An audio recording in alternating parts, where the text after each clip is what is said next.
In the meantime, he switched the sword to his other hand and with wide motion, leaning backward, tried to hit his opponent in the head. It was a non-obvious, surprising strike, but also risky for the one executing it, because it was easy to lose balance. Arius rarely used it, but now he had no choice. The fight had lasted only a second, but the father was already coming to his son's aid. Arius tried to pull his head back, but didn't make it completely. Arius's sword struck him on the upper part of his forehead. The blow wasn't strong or dangerous, but the wound began to bleed heavily, as head wounds often do. Blood was flooding his eyes. Let's hope it's enough to eliminate him, thought Arius, knowing he had to deal with the father, who was already approaching. Arius indeed lost his balance after the previous slash, mainly because the opponent had stepped back and the sword didn't land with enough force. He decided to use it. Instead of trying to recover, he let his body fall back. Thanks to that, he avoided a strike and at the same time planted his foot on his opponent's stomach and flipped him over himself. While the man was in the air, Arius grabbed his left arm and locked the elbow joint. There was a crack. The opponent howled inhumanly and flew backward. Arius sprang up, using the momentum of the flip, and jumped toward the sun. They exchanged a few quick strikes, which the young one barely managed to block. He was bleeding and retreating. Blood was indeed pouring into his eyes. Finally, Arius hit the lower part of the blade with a strong strike and knocked the sword out of his hand. The father was already there and tried to strike from behind. Arius leaped back.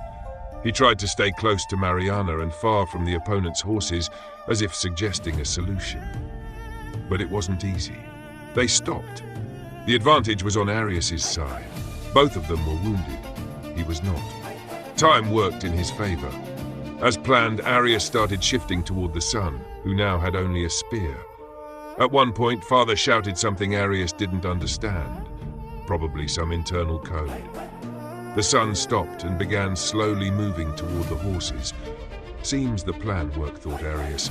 But then the young one, clearly furious, raised the javelin and aimed, but not at Arius. He was looking at Marianna. Arius had not foreseen that. That was often the weak point of his plans. He usually assumed the opponent would act rationally, and that didn't always prove true. Panic gave him strength. He leapt with superhuman effort and managed with the tips of his fingers to deflect the javelin, then pushed the cocoon with Marianna. The girl rolled down the hill like a log. But the fall caused Arius to lose control, and the young one was already upon him, seized the javelin lying nearby, and aimed again. Arius only managed to position himself so he wouldn't get hit in the aorta. Petrarca, old teacher, how much I owe you, he thought. For years, Petrarca had drilled into him where vital organs were and how to avoid them when you couldn't dodge a blow. Over time, it became instinct, like squinting your eyes. Balabina once said to him, "So many wonderful people have sacrificed so much for you. Don't waste it." He was aware of that burden. Balabina, by the way, was at the very top of that list. But at that point in his life, he didn't know what his next step should be. So, when he experienced a kind of revelation, seeing a blue girl against the background of dust, blood, and grayness, he decided to surrender to it. She looked exactly like he had always imagined the woman of his life. If fate had thrown Marianna his way, then he decided to seize her and see where it would lead. The tip of the spear pierced his flesh, but he felt no pain. The other man tried to wrench the weapon free to strike again, but only succeeded in ripping the shaft free. Arius pushed him away and leaped to his feet. Now he had to show that the wound meant nothing. In euphoria, he really felt no pain. The father shouted something again, this time more angrily, and the son, increasingly pale from blood loss, began to retreat. After a moment, they reached the horses and rode off. Arius, as planned, did not pursue them. He slowly walked down to Marianna, who had landed face down, so she couldn't see who was approaching. He turned her onto her back. She practically sobbed with relief when she saw him. He cut the cocoon and freed her, She jumped onto his neck and began crying uncontrollably. "I saw him stab you with the spear," she sobbed. "I thought they had beaten you." "It was a draw," Arius replied in a calm voice. Marianna burst into a wail again, as if someone were skinning her. He held her, even though each of her spasms moved the spearhead still embedded in his shoulder. "How can you be so calm?" she asked, sobbing. "You're not normal." She almost screamed. He smiled to himself. "I'm only a little bit not normal," he said. The girl started bawling again. What's wrong with her? He wondered. Balabina is probably right. I really don't understand women at all. After quite a long time, when she calmed down a bit and seemed to remember what the situation was, she asked uncertainly, "And now what?" He noticed she glanced at the little wound she had given him with the sword in the tent. "Now we are going back home," he said. He used the word home deliberately. When they stood up, she finally saw his spear wound properly. He wasn't bleeding heavily, but he was bleeding, and they had a long road back ahead of them. "Can I see?" Marianna asked. He let her, although he knew she wouldn't be able to do anything. She started wiping the blood with the sleeve of her shirt. It didn't help, but he submitted to it calmly, even with a bit of pleasure. If he survived the journey to the camp, Balabina would take care of him. He noticed Marianna looked terribly thirsty. She probably hasn't drunk anything since she escaped, he thought. "Come, I have water by the horse," he said. "We have to go," he added when she had drunk. One of the greatest inventions of the Nomads, in Arius's opinion, was the saddle, which could be adapted in various ways, among others, into a two-person saddle. They set off quickly, as fast as the horse carrying two people could manage. "Arius?" He noted that for the first time she addressed him by name, but he answered calmly, as if it were nothing special. "Yes." "Aren't you angry that I stabbed you and ran away?" Marianna asked uncertainly. "No. Well, maybe a little. That you did it so thoughtlessly. The steppe, as you found out, is a dangerous place. If you ever decide to escape, remember to prepare better. Make a plan, choose a direction. For example, you should have waited until I was asleep, then taken the sword, stabbed it into my heart, calmly gathered supplies, water, maybe even a horse. Then there would have been some chance of success. Instead of rushing to the nearest forest in a petticoat, he lectured. Annoyed by his mentoring tone, she couldn't hold back and retorted teasingly, "You talk just like my mother." Arius fell silent for a moment, then added, "Seems your mother is a very wise person," but he dropped further lectures. They rode in silence for a while, until finally Marianna asked again, "Arius?" "Yes?" "Are my breasts really too small?" The question took him a bit by surprise. I should have kept my mouth shut, he thought. "No, they are perfect," he replied, suspecting he wouldn't get away with it that easily. "Then why don't men want me?" she asked, and after a short pause added, "Not you yesterday, not those two.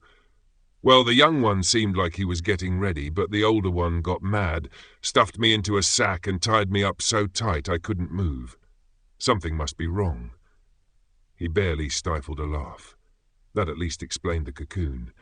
But he replied with mock seriousness, "I assure you your concerns are completely unfounded. Both cases have perfectly natural explanations. But maybe we could discuss this later," he said. "For now, the only thing I can suggest is that they probably also suspected you were a witch," he added. "Arius, I'm not a witch!" Marianna cried out desperately, once again alarmed. "Well, actually, there's a way to find out. 2 ways, in fact," said Arius. "What ways?" "As you probably know, a witch can be recognized by a specific mark somewhere on her body, sometimes in very unusual places. We'll have to examine your skin thoroughly, and if there's no mark anywhere, then it means you're not a witch." "What?" Marianna became uneasy. "What do you mean to examine thoroughly?" "Well, all the places, inch by inch." "And what's the second way?" she asked quickly, clearly worried. "The second? You have to give me your word that you're not a witch." "Just like that?" she asked, surprised. "Yes, but you see, in this second method, there's a catch." "What catch?" If you lie, your nose will grow. For a second, she was silent, confused. So that's why witches always have such long noses, she said, finally realizing he was joking with her. In that case, I give you my word that I am not a witch. Well, I see your nose is as dainty as ever. Looks like you really aren't a witch, said Arius, looking at her. Though I must admit I'm a little disappointed that you chose the second method. But, well, your choice, your loss, he added. It seemed safer to me, Marianna replied playfully. So now do you believe I'm not a witch? I believe, he confirmed. They rode in silence for a while. Arius? Yes, why do you speak so strangely? Strangely? Well, that's how they taught me in childhood. Another brief pause. Arius? Why did they call you Prince? Well, I can't forbid them. Like some people call me that. I suspect they're mocking me. Yet another short silence. Arius? Yes. Is Aramin of Velsa really like you described him? My father said he's a noble man. I'm sure your father wants the best for you, but fathers look at these things differently. And even if I exaggerated a little in the description of your former fiancé, it was really only slightly. They rode in silence for a moment. Marianna snuggled into Arius and absorbed his contagious calm. She felt safe. His breath rocked her gently. She had never been with a man before. Her mother had tried to prepare her for it, but had not provided many details. Marianna was just about to marry, a man she didn't know at all, and although there was nothing unusual about that, she couldn't think of it without fear. But now she imagined herself sleeping, cuddled up to Arius in a large, soft bed, and a pleasant warmth spread throughout her body. Maybe I should have chosen the first method, she laughed in her thoughts. But in truth, she didn't know what to think of him, who he was, or what he intended. He frightened her a little. Without further adventure, they reached the forest before dusk. But even then, Arius knew he wouldn't make it. After an hour, he stopped the horse and nearly collapsed to the ground. He had lost a lot of blood. The fever was starting. Well, he'd have to trust Marianna. He didn't want to involve the mission just yet. Besides, if the situation became critical, the mission would be notified automatically. Staggering, he approached a small tree and cut off a branch with his sword. Together with Marianna, they pulled it to the horse. The branch was dense, but flat. Arius tied it behind the horse and showed her how to secure him so he wouldn't fall off.